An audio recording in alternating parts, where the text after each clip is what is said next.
All right, everybody, good morning and welcome to Against the Public for July 12th. I'm Dana Lane.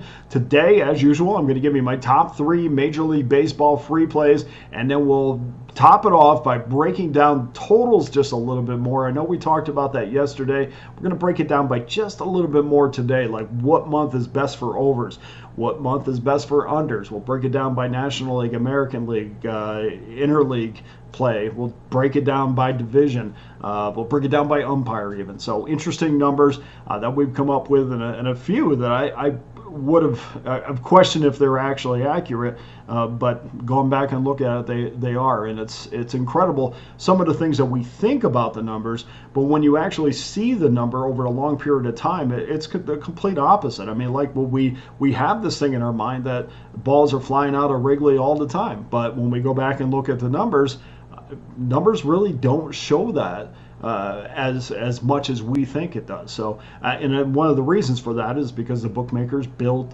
that factor into the number already. So we'll talk about that a little bit later. After the show, please go to pickdawgz.com. I'll have my premium Major League Baseball and WNBA plays locked and loaded. My single plays and my WNBA MLB 3-packs are up there. You can get that for just $49.99. And of course, every 3-pack and every individual play comes with our Pick Dawgz win guarantee. You must profit or receive an immediate site credit for the purchase price. And there's only one way, guys, to get every play I release from now for the next 30 days, the next 90 days, annual pass. Just become an all-access member. And you can do that for the next 30 days for $11 a day, for under $11 a day, next 90 days for less than $10 a day, or better yet, guys, get on that annual all-access pass. It gives you every play I release from now to this time next year. It takes you right through the rest of baseball season, NFL preseason, regular season, college football, NBA, NHL, college basketball, and right back here with Major League Baseball in 2025. No matter how you do it, please make sure you do. Thank you so much to everybody who has joined me so far in 2024. Let's get to your free plays. Remember, these are probable pitches, so confirm before placing your wager. We'll start things off 6:40 Eastern Time. Rotation number 921, 922. Oakland Athletics against the Philadelphia Phillies. Phillies minus 270, no surprise. 8.5 under minus 22. Hogan Harris and Ranger Suarez. We're looking at two lefties. Nothing to report on this as far as betting is concerned because there was some question who was going to start for the Oakland A's. Luis Medina was kind of penciled in there, but later was scratched. Hogan Harris is going to get the start there. And some books already put up their number before Oakland, or before there was confirmation on an Oakland starter. So so far it's just really this little money, not much effect. So there hasn't been any movement on this game, and we haven't been able to get bet percentages, but we did get a few on the totals, and we see 61% of the money on the over as well as 58% of the tickets. Harris is 1-3 this year, a 3.22 ERA. It's been decent enough over his last 5 outings, even though the Oakland A's can only squeeze one win out of those 5 games for him. He has given up 11 earned in his last 24 1/3 innings. It's a 4.07 ERA. It's okay. In his last start against Baltimore, though, he was fantastic. 2 earned runs in 5 innings, 4 Ks. Did throw 103 pitches. That's a lot of pitches for 5 innings. So we'll see how that affects him in this start. May not be a guy that's going to go deep into the game. But Ranger Suarez, 10-3, 2.58 ERA, really needs to find himself. Last 2 starts against the Braves and Marlins, rather. Not really good. He was a guy I've been on for most of the year, but over his last 2 or 3 starts, it's been real tricky for me to have that same confidence for him. Of course, we know the Phillies just held the Dodgers to 5 runs and that 3-game sweep. No reason why they can't continue that in this one. We're going to go under 8.5 minus $1.22. Game number 2, 6:40 Eastern Time, 923, 924. Los Angeles Dodgers against the Detroit Tigers. Tigers minus $1.32, 8 over minus 22. And if the Tigers are favored at home against the Dodgers, that must mean that Tarek Skubal's on the mound, which he is. He'll face James Paxton, another Two lefties. Paxton is 7-2 this season, a 4.24 ERA. Bounced back after that horrible start against the San Francisco Giants 2 starts ago. Threw 5 innings against the Brewers, gave up 4 hits, 2 earned, 1 home run, but a pretty good outing overall. I mean, I've gone against Skubal way too many times this year. I've learned my lesson. I've watched him give up just 4 earned runs in his last 20 innings. That's a 1.80 ERA, 27 Ks in that span, at 27 Ks in 20 innings. That's incredible. And that was against Cincinnati, Minnesota, and Philadelphia. Dodgers, as we mentioned, were swept by the Phillies. Now have lost 4 straight games and have scored just 7 runs in those 4 games. Detroit has won 6 of 7, took 3 of 4 rather from the Cleveland Guardians, who are the most profitable team against the money line in baseball this year. That kind of took a hit. Tigers are 7-3 this month, plus 5.30 units, the best mark in baseball, while Los Angeles is 3-5 this month, losing bettors 2.98 units, which is 26th in baseball. We'll take Detroit minus $1.32. Game number 3, 9:38 Eastern Time, 9:19, 9:20 Seattle Mariners against the Los Angeles Angels.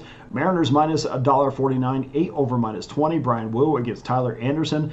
We do have betting patterns in this one. 74% of the money and 92% of the tickets are on Seattle. Not a shock there. Wu, of course, is 3-1 this year. 1.77 ERA in 8 starts, but has given up 9 hits in his last 2 starts, and that lasted, it doesn't sound bad, but those starts lasted an average of 3.5 innings, so we can't expect the Seattle bullpen to be involved in this one. Anderson, 8-8 this year, sparkling 2.81 ERA, coming off his best outing of the year against the Chicago Cubs, threw 8 innings of 3-hit ball, allowing no earned runs, no walks, and 10 Ks. Neither of these teams are averaging 9 runs a game this season combined, so we have 2 teams with terrific starting pitching. Both teams do not average 9 runs a game, and naturally we're looking at a total with the juice to the over. Makes complete sense, does it not? No, it does not. We're going to go over that total of 9 minus $1.20. Here comes Trap City. We'll see what happens. And before we close the show, let's break down the totals a little bit more. Just want to answer a couple questions that we got in the YouTube chat room. I want to break it up as many ways as I can to cover everything that was asked. So here we go. Now, this is in 2024 totals, over and unders. Obviously, that's a total. In the National League, the over is 348 and 331 and 25 for National League teams, minus 3.23 units lost. American League, 317 and 339 and 36 pushes. We throw them out, minus 41.58 units lost. So the over in the National League is obviously a much better wager than the over in the American League, although neither one produces a profit. It just gives you a little bit more of, you feel better about it putting your money behind a National League team or whatever. Sometimes these numbers are just kind of for fun, because really when it comes down to it, guys, no matter how many of these handicapping tools that you have in your pocket, what it comes down to is the individual game. And you using your experience and your knowledge, and you apply that to the individual game. Very few of these trends are some long-term blanket option, but combined, it will give you more of a feeling that you're on the right side, or if you're on the wrong side. So let's break it down by division. National League West, the over is 129 and 104, plus 18.19 units. That's really good. That's the best mark in Major League Baseball. Over in the American League is 112, 102, plus 3.62 units. Another profitable division, betting overs.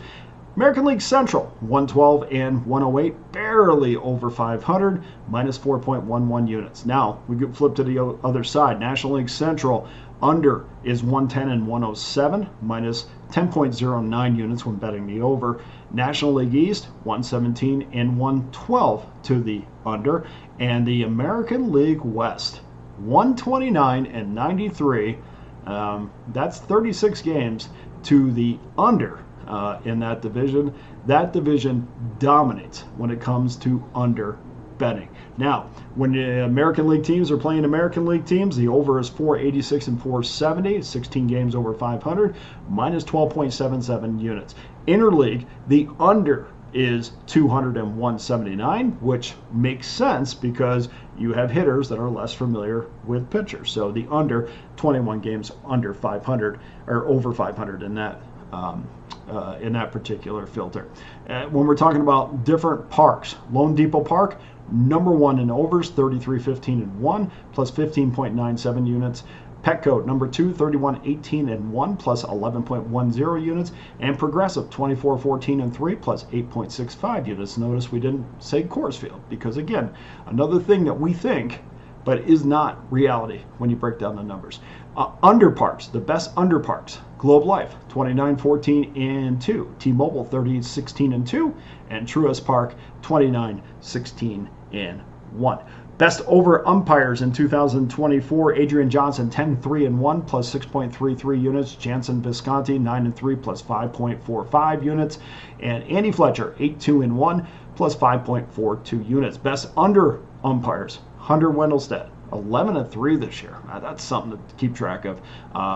Ryan Addington, 9 and 2. Adam Beck, Alex Tosi, 8-2 and 1. Now, records by month. This is really interesting. If we break it down by month, this is in 2024 only. The under is 211 and 172.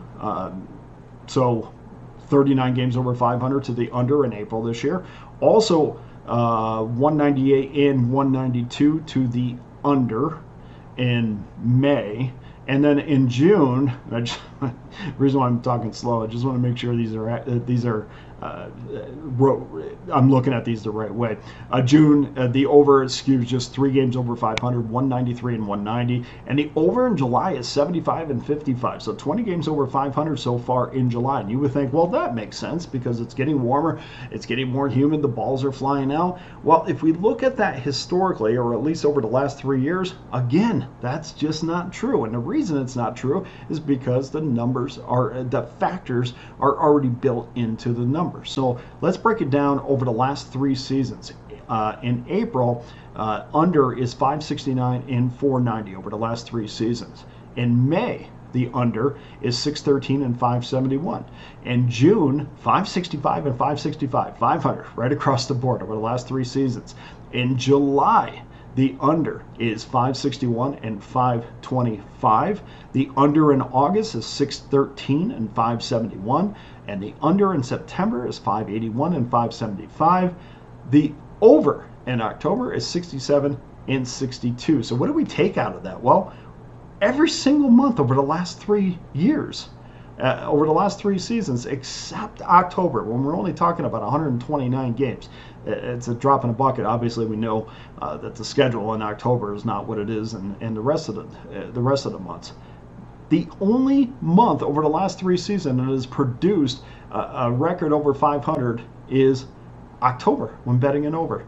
Makes you think, hey, look, we got to be looking at unders no matter what, because again, the numbers is already built into the number. It's not like they're throwing up same team, same pitcher, same situation in April where they're throwing up an 8.5 in April. In July, that might be a 9.5. That might be a 9. So they do change the numbers based upon factors, and that's already built in, which is why we think when it hits the summer months and it gets hotter and the balls fly out and overs cash out at an incredible rate, that's just not true. So keep that in mind. And then I broke it down by months, and I said, okay, well, I'm going to get asked about, well, what about April, May, June? Yep, I know the season started in March. We're just going to take April, May, June in 2000 and over the last 3 years. And April, May, and June over the last 3 years, 1,722, 1,679,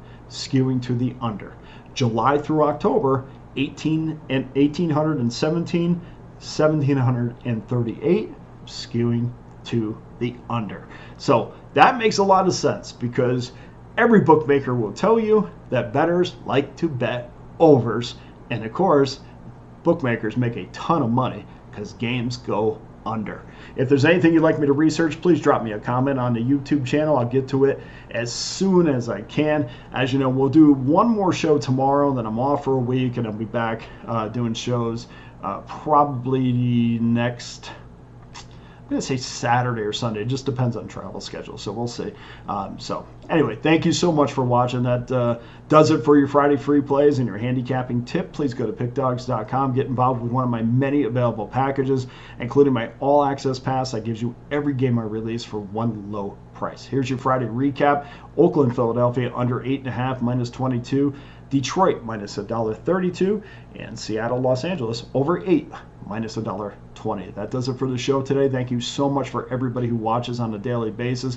Please hit that like and subscribe button for Against the Public. I'm Dana Lane. All the best to you and your wagers on Friday.